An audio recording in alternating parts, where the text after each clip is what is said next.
upon a time, there was a small town farmer down in South Georgia named Bill. One day, Bill decided that he wanted to plant his favorite food in the whole world, corn. He had been saving an enormous piece of land and had been waiting for many years for this opportunity. He only had one problem. He didn't know how big his field actually was, so he didn't know how many seeds of corn to buy and plant.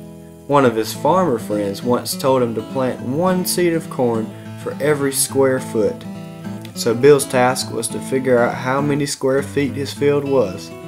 Now Bill was a poor farmer, and all he had to measure his field was a yardstick. So he set aside a whole day to measure his field by hand. He rose early in the morning at sunrise and measured all day until sunset. His final measurement of the rectangular field was 160 yards by 210 yards.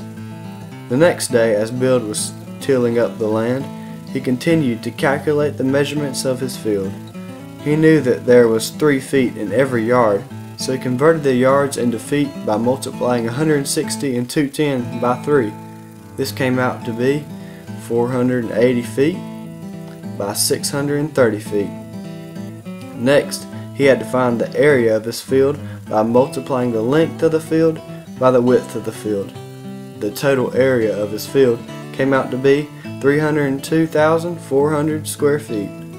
This meant a lot of seeds needed to be planted, so he got to work with his bare hands, planting thousands of seeds. Slowly, Bill's corn began growing and growing, and after a few months had passed, his corn was ready to be harvested. Most of the corn went through the grain combine, but he picked some to keep for himself.